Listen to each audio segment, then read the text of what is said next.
Hi guys, welcome back to our channel Powered Fish. இன்றைக்கி நம்ம என்ன பார்க்க போகிறோம்னா ஃபைட்டர் ஃபிஷ்ஷோட மெயின்டெனன்ஸ் பற்றி தான் பார்க்க போகிறோம். ஃபைட்டர் ஃபிஷ் வந்து மெயின்டைன் பண்ணுறது ஒன்றும் அவ்வளோ பெரிய மேட்டர்லாம் கிடையாது. ஃபஸ்ட்டு நீங்கள் ஒரு நல்ல ஃபைட்டர் வாங்கிக்கணும். ஃபஸ்ட்டு நீங்கள் ஃபைட்டரை வந்து எப்படி ஷாப்பில் வாங்கணும்னா ஃபஸ்ட்டு நம்ம ஃபைட்டரை வந்து எப்படி ஷாப்பில் வாங்கணும் அதை வந்து ஃபஸ்ட்டு நான் சொல்கிறேன். நெக்ஸ்ட்டு அடுத்தடுத்த வீடியோவில் ஃபைட்டர் ஃபிஷ்ஷோட மெயின்டெனன்ஸ்லாம் போடலாம். இப்போ ஃபஸ்ட்டு நம்ம எப்படி ஷாப்பில் வாங்கணும்னா ஃபைட்டர் நல்லா ஆக்டிவாக இருக்கணும். இப்போ வந்து நீங்கள் வந்து ஒரு ஃபிஷ் இப்போ வந்து புது ஸ்டாக் வந்திருக்குன்னா அதை வந்து அந்த ஒரு பவுல் வச்சுருப்பாங்க. அந்த பவுல்குள்ளார போடுறப்ப அது வந்து ஃப்ளேர் பண்ணணும். ஃப்ளேர்னால் இங்கே வந்து அந்த கில்ஸ் இருக்கும். அந்த கில்ஸ் வந்து இப்படி காத்து நான் தாண்டா பெரிய ஆள் அப்படி காமிக்கும். அப்படி காமிச்சா அது நல்லா ஆக்டிவான ஃபைட்டராக இருக்குது. இதே வந்து அது காமிக்காம அது பாட்டுக்கு நான் எதுவும் பண்ணலப்பா நான் பாட்டுக்கு சொல்லிட்டு இருக்கேன்னா எங்கேயாச்சும் ஒரு ஓரத்தில் போய் வாழெல்லாம் நல்லா சுருக்கிக்கிட்டு இருந்துச்சுன்னா அது வந்து நீங்கள் வாங்க வேணாம். அதுவும் நல்ல ஃபைட்டராக தான் இருக்கலாம். அதுக்கு டிசீஸ் கூட வந்திருக்கலாம். என்னென்னா நீங்கள் வந்து அதனால் அதை வாங்காதீங்க. அப்படியே வந்து பார்த்தா நீங்கள் ஆல்ரெடி அதை வந்து கடையிலலாம் வந்து அப்படியே பார்த்தா நீங்கள் 2 நாளாக பார்க்குறீங்க அந்த ஃபைட்டர் வந்து அங்கேயே தான் இருக்குது. அப்படின்னா அந்த பவுலை எடுத்துக்கோங்க. பவுலு இல்லைனா ஏதாச்சும் ஒரு சின்ன ஒரு கண்ணாடி பாக்ஸ் மாதிரி இருக்கும். அதை எடுத்து இன்னொரு ஃபைட்டர்கிட்ட வைங்க. இன்னொரு ஃபைட்டரை எடுத்து இங்கே வச்சுக்கோங்க. உங்களுக்கு பிடிச்ச ஒரு ஃபைட்டர் இருக்குல்ல அதை எடுத்து இன்னொரு ஃபைட்டர்கிட்ட வைங்க. அதை வந்து ஃப்ளேர் பண்ணணும். ஃப்ளேர் பண்ணலன்னா அது வந்து ஒரு மாதிரி டயர்டாக டிசீஸ் கூட வந்திருக்கலாம். அதனால் அதை நீங்கள் மோஸ்ட்டாக வாங்காதீங்க. அதுக்கப்புறம் அப்படியே இப்படி படுத்துக்கும். இப்படி இருக்குமா இப்படி எப்பவும் ஃபைட்டர்ஸ்லாம் இந்த ஃபைட்டரை பாருங்கள் இப்படி தான் சும்மா இருக்கா. ஆனால் இப்படி ஸ்ட்ரெயிட்டாக இல்லாமல் அப்படியே நாம் படுத்துருக்கிற மாதிரியே படுத்துக்கும். அப்படி இருக்கிறதுனா அது வந்து இந்த ஃபைட்டர் வந்து அது வந்து டெட்டாக போகுது. அதனால அந்த மாதிரி ஃபைட்டர்லாம் வாங்குறீங்க. அதுக்கப்புறம் மோஸ்ட்டாக நீங்கள் உங்களோட பார்த்தா நீங்கள் ஃபைட்டர் வாங்கிட்டீங்க. அது வந்து ஒரு மாதிரி சோகமாக இருக்குது. இப்போ பாருங்கள் இந்த மாதிரி வந்து சோகமாக இருந்துச்சுன்னா அதுக்கு வந்து ஏதோ ஒரு டிசீஸ் இருக்குது. அந்த டிசீஸ் இருக்குன்னு அர்த்தம். பார்த்தா இப்போ நீங்கள் கடையில் போய் சொல்கிறீங்க. அதை கடையில் போய் இல்லைப்பா நாங்கள்லாம் எடுத்துக்க மாட்டோம் 1 டைம் தான் அப்படி சொல்லிட்டாங்கன்னா இந்த டாக்டர் ஓஷன் ஆக்டி இன்ச்சு அதுக்கு பேராசைட்டுன்னு சொல்லலாம். பார்த்தா இதை வந்து நீங்கள் வாங்கி போடுங்க. கடையிலே இதில் நிறைய மோஸ்ட் அப்படி கடையில் விற்கும்.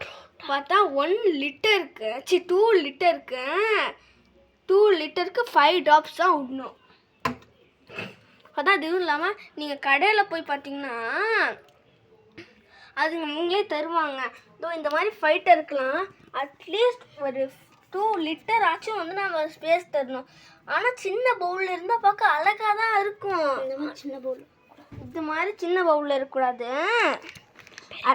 பெரிய பவுலில் இருக்கணும். அட்லீஸ்ட் ஒரு நிமிஷம் எனக்கு ஒரு மாதிரி த்ரோட் கரெக்டாக இருக்கா. அதனால ஒரு மாதிரி டக்குன்னு ஆயிடுச்சு. இது வந்து எங்களோட கிளாஸ் பவுல் உடஞ்சினால தான் நானே இதில் இப்போதைக்கு டெம்பரரியில் வச்சுருக்கேன். எப்போதாவது ஆர்டர் போட்டிருக்கேன்.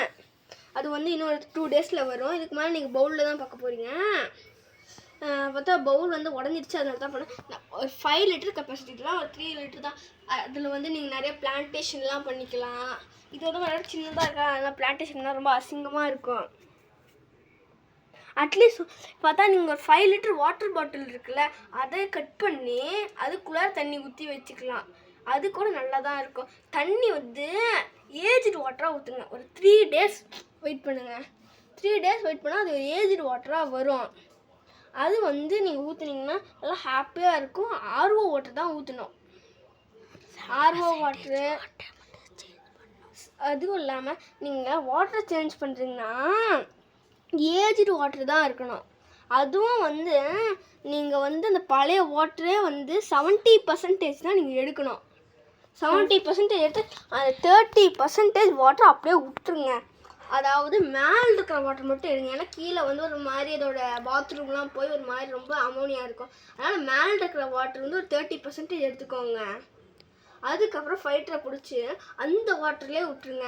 அதை விட்டு நீங்கள் வந்து ஏஜி வாட்டர் ஸ்டோர் பண்ணி வச்சுருப்பீங்களா அதை வந்து இந்த டப்பாவை நல்லா கழுவி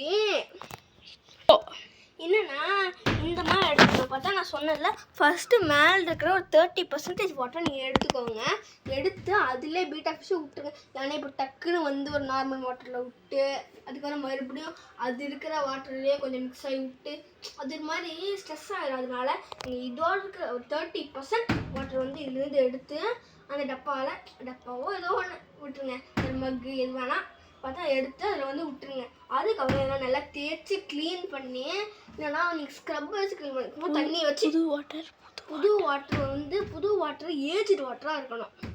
என்னன்னா நீங்கள் சும்மா இப்படி தண்ணி வச்சு அலசி ஊற்றிடக்கூடாது. நல்லா தேய்ச்சி கழுவிடும். ஏன்னா 7 டேஸ்க்கு ஒரு தடவை தண்ணி மாற்றினா போதும். அதுவும் 30% தண்ணி அப்படியே தான் இருக்கணும். பார்த்தா அதுக்கப்புறம் எடுத்து அந்த ஏஜ்டு வாட்டர் இதுக்குள்ளே ஊற்றிட்டு அந்த 30% வாட்டர் இதில் ஊற்றிட்டு அதுக்கப்புறம் ஊற்றிட்டு டெம்பரேச்சர் செட் பண்ணணும். அது ஆக்சுவலாக நீங்கள் வந்து டப்பாலாம் வைக்க தேவையில்ல. ஒரு சின்ன கவர் உங்கள் பழைய கவர் என்னென்னா ஒரு இருமல் வந்து மறுபடியும் வந்துக்கிட்டே இருக்கா. அதனால தான் எனக்கு அப்படி ஆயிடுச்சு. ஆக்சுவலாக ஒரு சின்ன தப்பு பண்ணியிருக்கேன். பார்த்தா நீங்கள் வந்து அந்த தண்ணி இருக்குல்ல அந்த தண்ணியை வந்து ஒரு கவர் பீட்டாவையும் சேர்த்து ஒரு கவரில் வச்சு பார்த்தா இதுக்குள்ளே வச்சிடணும். அது வந்து கொஞ்சம் நேரம் அப்படியே வாட்டர் வந்து அதோட அந்த வாட்டரோட டெம்பரேச்சருக்கு வந்துடும்ல. அதுக்கப்புறம் பார்த்தா ஒரு 15 மினிட்ஸ் வெயிட் பண்ணுங்கள். 15 மினிட்ஸ் வெயிட் பண்ணதுக்கப்புறம் அப்படியே விட்டுருங்க. அந்த பேக் ஓப்பன் பண்ணி அதுக்கப்புறம் 2 பெல்லட் கல்லுப்பு பெல்லட்னு வந்து பாருங்கள் 2 கல்லுப்பு அது வந்து ஒரு 2 எடுத்து 2ன்னு சொல்ல வேணாம் ஒரு 5 எடுத்து உள்ளார போட்டுக்கலாம். 5 எடுத்து போட்டுக்கலாம். ஏன்னா நம்ம 5 லிட்டருக்கு வைக்கிறோம். பார்த்தா 2 கல்லுப்புலாம் பத்தாது. ஒரு நிமிஷம்